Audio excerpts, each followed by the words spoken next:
Halo, bertemu lagi dengan saya, sedulur gabut. Gimana kabarnya? Sehat? Sudah makan? Tapi masih gabut? Oke, saya punya solusinya. Kali ini saya akan menceritakan alur sebuah film dari Jepang tentang tragedi di sebuah kos-kosan mantap. Oke, langsung saja kita masuk ke review. Tapi sebelum itu, silakan dulu klik tombol subscribe dan like-nya demi kesejahteraan bersama pastinya. Kalau sudah, siapkan tisu, sabun, peralatan tempur lainnya, dan saya putar dulu intronya.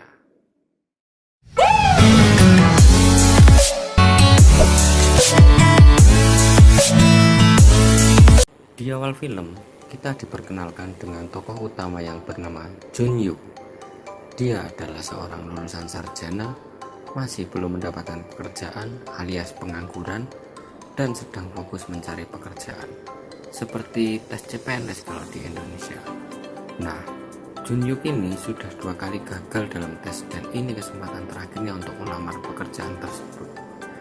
Karena itu, dia fokus sekali mempelajari tes pekerjaannya di kesempatan terakhirnya. Tapi sayangnya, masih ada halangan dan rintangan. Penghuni kamar kos sebelahnya itu hobi sekali melakukan adegan mantap-mantap sama pacarnya, dan suaranya itu membuat Junhyuk sangat terganggu. Nah, akhirnya ayahnya Junhyuk menyarankan untuk Junhyuk pindah kos lain dan mencari pekerjaan part-time sembari menunggu tes CPNS-nya itu. Di sini Junhyuk menyetujuinya dan memulai perjalanannya mencari kos-kosan barunya.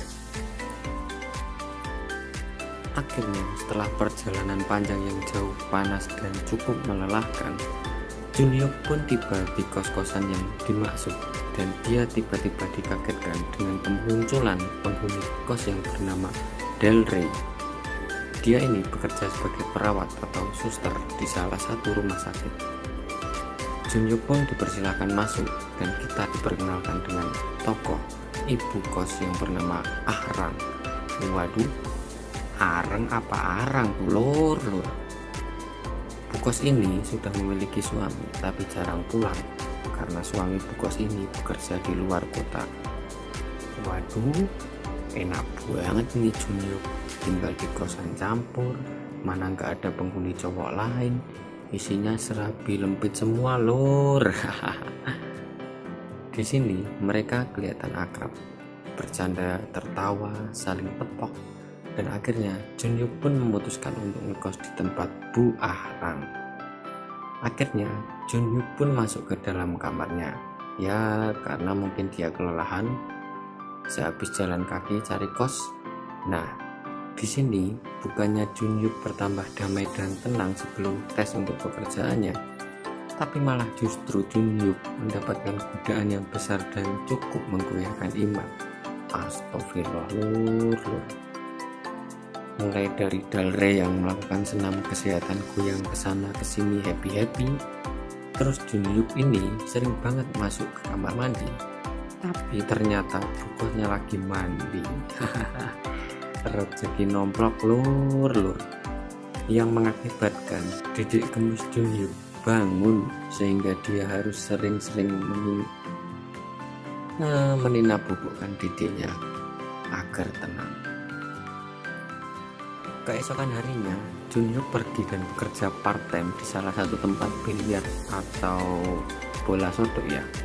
Tapi di tempat kerja ini pun masih sama saja. Junhyuk ini mendapatkan godaan yang luar biasa karena pemilik tempat ini, mbak-mbak Bahenon bernama Kim, suka banget pakai pakaian mini dan jengking setiap saat. Aduh, rezeki lagi lur. Bahkan pernah suatu momen Kim ini pulang dari party hangout dalam keadaan mabuk berat alias teler, dan Junhyuk yang membantunya masuk ke dalam kamar malah digoda. Dan akhirnya Junhyuk berniat melakukan adegan mantap-mantap. Tapi sewaktu pemanasan, Junhyuk dipanggil seorang pelanggan dan Junhyuk pun memutuskan tidak jadi melakukan adegan mantap-mantap dengan Kim. Wah, penonton kecewa ya lur. Santai, cerita masih panjang, tonton terus ya lur. Dan begitu Junhyuk pulang ke kosan, sekali lagi imannya diuji ketika ibu kos dan Dalrey yang tertidur dengan posisi wena, dan terlihat ada sedikit yang ginu-ginu, sehingga sekali lagi titik gemes Junhyuk pun bangun kembali. Junhyuk pun penasaran, tapi di sini Junhyuk masih bisa menahan titik gemesnya untuk tidak memberontak lur. Keesokan harinya, Junhyuk kedatangan pacarnya yang bernama Sun-e, dan Junhyuk pun berharap mendapat jatah biasa untuk piknik eksplorasi ke gua. Tapi tiba-tiba muncul Dalrey yang mengganggu suasana, dan sekali lagi Junhyuk pun gagal.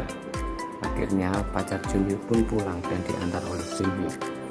Dan ketika Junhyuk pulang, dia buru-buru masuk ke kamar mandi, mungkin karena kebelet. Tapi sekali lagi dia dikagetkan dengan sesosok ibu kos yang sedang mengobok-ngobok sesuatu di jalan. Waduh, memang rezeki gak kemana yuk Junhyuk. Nah, godaan demi godaan terus menerpa Junhyuk saat tinggal di kos ibu Ahran ini, sampai suatu ketika ia akan berangkat kerja. Junhyuk pun mendengar suara aneh terdengar celepuk-celepuk dari kamar ibu kos. Junhyuk akhirnya penasaran dan mencoba melihat sumber suara yang ada di kamar ibu kos langsung. Akhirnya Junhyuk pun melihat ibu kos yang sedang melakukan adegan mantap-mantap dengan suaminya yang ternyata sudah pulang dari luar kota. Nah, dari sini Junhyuk pun sudah tidak tahan lagi menahan berontakan dari titik gemesnya. Nah, begitu dia sampai di tempat kerja, ia melihat Kim yang sedang sendirian dan tidak ada pelanggan sama sekali. Akhirnya Junhyuk pun menarikkan tangan Kim dan mengajaknya ke dalam kamar, dan Kim pun langsung dimantap-mantap oleh Junhyuk dengan semangat 45-nya. Akhirnya lur. Keesokan harinya terlihat ibu kos yang sedang mengantar keberangkatan suaminya yang akan bekerja kembali ke luar kota. Dan di sini ia memperkenalkan Junhyuk kepada suaminya yang belum kenal dan belum pernah ketemu dengan Junhyuk. Malam harinya mereka ini mengadakan sebuah pesta kecil sambil nyemil dan minum ciu cangkol sepertinya lur.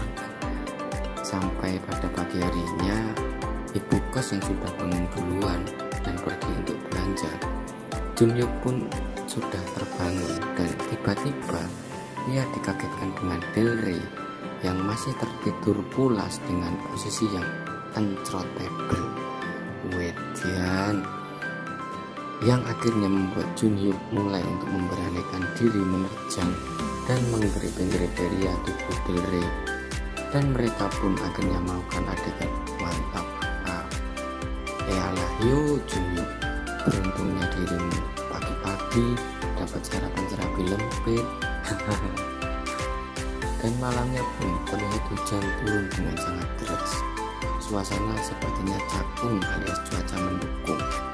Dan di situ ibu kos pun terlihat mulai menggoda Junhyuk yang mungkin ibu kos ini sedang ingin mantap-mantap karena cuacanya mendukung dan suaminya sedang bekerja di luar kota.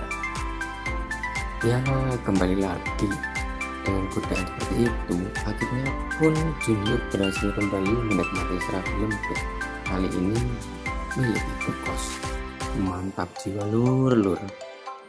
Tapi tiba-tiba suami ibu kos pulang dari luar kota. Ia langsung mengetuk pintu ibu kos alias istrinya, dan di sini Junhyuk pun disuruh keluar kamar dari jendela.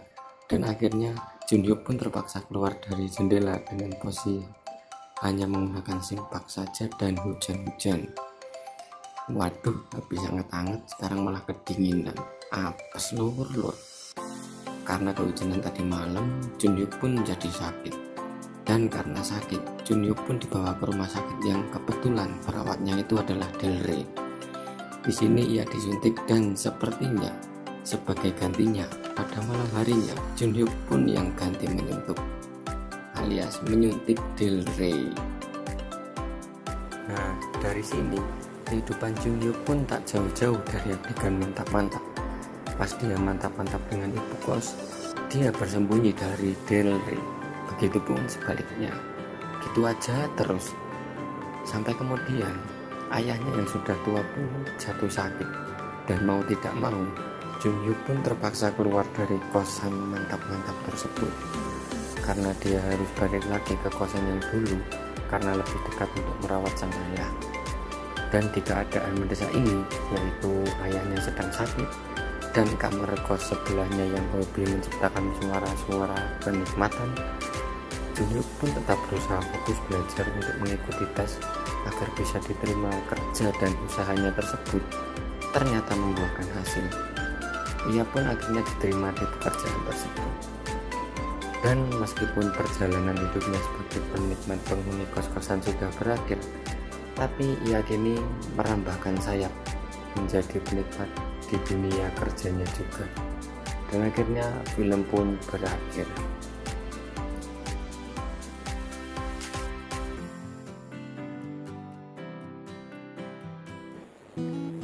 Oke lor, cukup sekian dan terima kasih sudah menyaksikan alur cerita film ini.